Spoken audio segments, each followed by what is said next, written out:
Buildings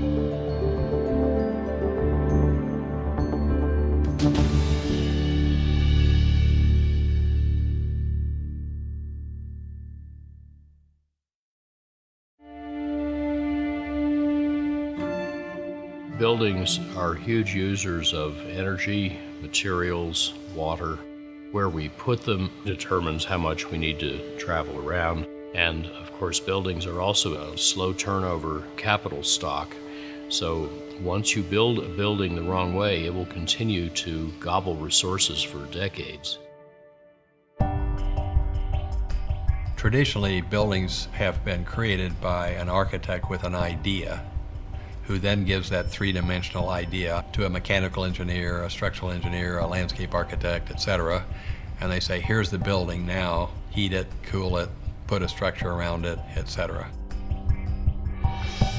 Integrated design requires that we start early with getting more input into the process. So a lot of times we'll be bringing people in that you would normally not be talking to until quite a bit later on in the process.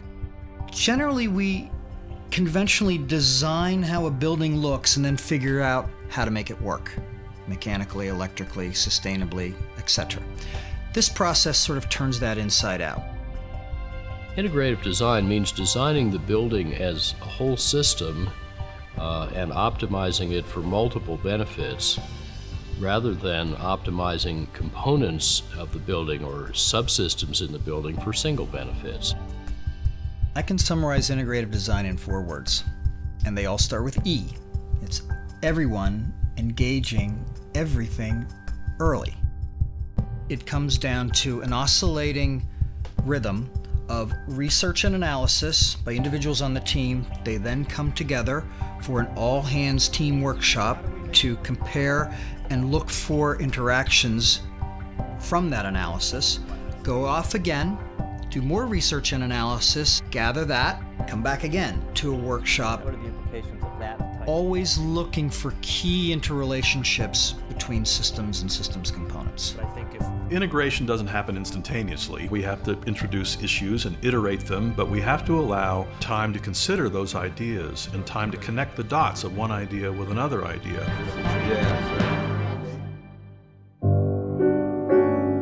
Phipps opened in 1893. It was originally a gift to the city of Pittsburgh from Henry Phipps, who was one of Andrew Carnegie's partners in the steel business. This new building is for education, research, administrative offices. We're calling it the Center for Sustainable Landscapes. We actually put in an RFP that we were going to require the design team to follow facilitated integrated design. They had to agree up front that they were going to follow this process or we wouldn't accept their proposal. The real first team activity was a 1-day goal-setting workshop. everybody gets 40 votes, To identify those goals and prioritize them. Therefore, it's the consensus of everybody on the team, and it's very clear from the outset that we are all aligned around those initial goals. So I think the difference is architects tend to think that they're in control of everything.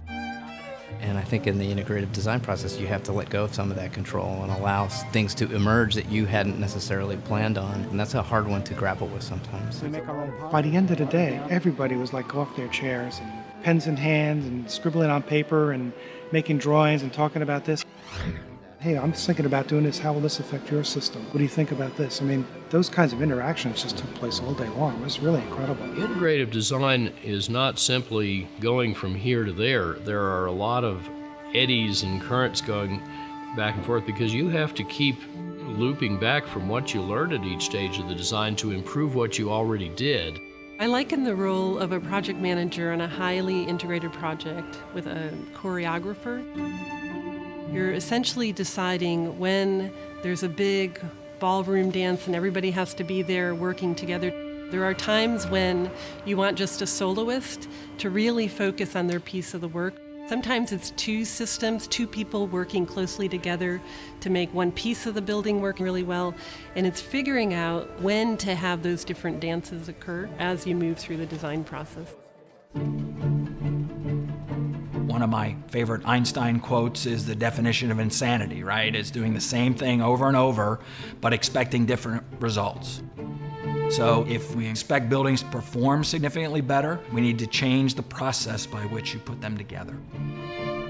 In a collaborative design process, you need to and you want to understand each other's disciplines. One is we know that we need breakout space for this one. Collaborative design is a lot more fun. The integrative process asks us to understand that maybe rather than either or, we can achieve both and. That's when you know you're really on an integrative path. When the whole team works on the whole building as an integrative design problem, you pay less and you get much better results. Everything gets better. There is no compromise, no trade-off.